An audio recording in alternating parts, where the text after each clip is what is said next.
So, Sony Xperia 5 Mark IV. Before I go into the phone itself, I have to anecdotally explain a few things. First of all, the availability of the phone. I live in Beijing, China, which is the biggest phone market in the world at this point, most probably. And Beijing on its own has about 20 million people. I tried to actually find this phone in person rather than order it online, and I went downtown Beijing. I searched on my phone for a few shops where I could actually find one, and I found an actual Sony shop in a shopping mall. Now, when I got to the mall, I couldn't find the actual shop itself because it wasn't located within the mall as in other stores. It was located in the office part, and it took me about an hour to actually find the shop. When I got in there, I realized they only sell TVs from Sony and nothing else. And I was like, okay, fine. Then I went to one of the biggest shopping areas in Beijing called Sanlitun, which is in the actual downtown busiest part of Beijing. And they have the biggest Apple store there and a huge underground section of the shopping area for devices. I went into a shop that literally has every single phone on display, whether it's Samsung, Vivo, Oppo, OnePlus, whatever it is. They don't have Sony. Okay, fine. I order it online from the official Sony dealership in China. And the phone arrives in, 2-3 days, something like that, no problem. I had to return it within 24 hours because after all the updates and everything, it was increasingly hot to the point where it actually gave me first-degree burns. The phone registered 49 degrees of me literally doing nothing on it. I'm just looking at it, sitting idle. I returned it to the actual shop, to the seller, and they took it for 2 days, and they literally said, well, you placed your SIM inside, the phone is activated, which means you activated the warranty. We cannot return it, and we've done some inquiries, investigations on the device, and your device seems to be performing completely fine. They returned the phone back to me. I turned it on, I set up the phone, same issue. And I was standing, I was like, how do I review this device? Now, I'm a biased Sony reviewer because I love Sony ever since the beginning of whatever, Walkman, Discman, and other phones. I had the Z3, I had a ton of phones after that. So basically, I have two phones in front of me, which are the 5 Mark IV and the 5 Mark II. The reason I have 5 Mark II is to compare the longevity thing. And I will start with the battery, because the Mark II, which is on the right-hand side, I've been using with battery care charge, usually charging it at night from 10 o'clock until 5 o'clock in the morning. Right now, the battery health is at 82% and it can barely hold charge. Once it gets down to like 15%, 20, 15%, something like that, it just shuts down on its own. The battery indicator is faulty and so on. Other than that, the phone held up pretty well. That's the 5 Mark II. No scuffs, no scratches, no nothing, although I've been carrying in a case and so on. So basically that entire battery care, slow charging crap, whatever it is, clearly doesn't work. And like I said, I've been extremely cautious. Now, for the 5 Mark IV, the design has been significantly improved. Even though if you go to GSM Arena and you look at the specs of 5 Mark II, Mark III, Mark IV, the display and everything on paper seems the same, but it's not. The design is awesome because from what I can understand, they encased this significantly better than the 5 Mark II and the 5 III.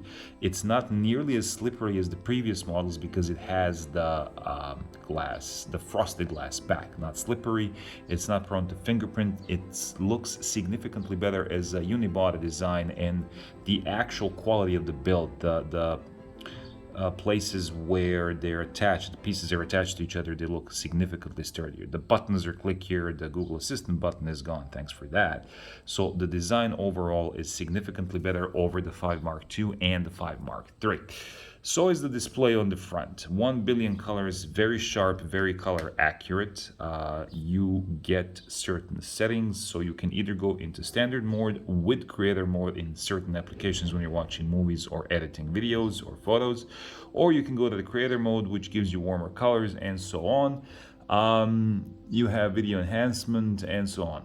Basically, if you go to creator mode, you can trigger real-time HDR drive. All in all, the display has 450 pixels per inch, 1080p, 120 hertz. Um, and overall it's a great display. However, because of the thermal throttling, it very often goes down to 60 hertz because that's the way the software is designed. Compared to the Samsung Galaxy S22 and S23, both Snapdragon versions that I have, both phones sitting at idle next to each other with the same room temperature, Samsung phones were idling at about 29, 28, 29 degrees. This one was idling at 45. And that's the CPU temperature, not the phone. Another thing with heat dissipation is that I have no idea why, but this phone just keeps getting hot at random places for no reason. So yeah, the display is great for content consumption. Yes, when you watch videos, will it overheat? No, but very often, like I said, even though it's a great panel, it goes down to 60 hertz and it refuses to go up until the phone cools off. So yeah, in lieu of that, performance has been janky. After a few days, I would assume that the phone has figured out what it's doing with the background processes and so on, and I've really restricted the battery and processes for most of my applications, other than those that are exceptionally painfully necessary. The phone seems to have figured out what it's doing in the background, so it doesn't really get that hot on idle anymore as it used to. It still gets warmer than the other phones, but not unbearably hot. The problem with performance is that the moment you fire up video games, and I'm not even going to talk about Genshin Impact. I don't know, what was it? I played Asphalt 9, I played Fruit Ninja Subway Surfer, like other than Asphalt 9, and even Asphalt 9 at this point isn't really a demanding game. The phone would just completely get, extremely hot.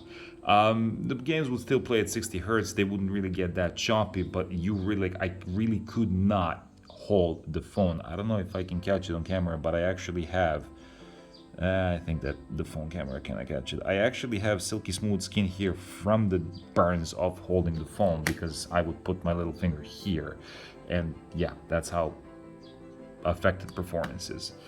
On the plus side, battery life has been actually great. I would be getting significantly more than with previous iterations, 6 to 7 hours of screen on time, which include a lot of video editing. Although when shooting in pro mode, that would come down to like 4 to 5 hours.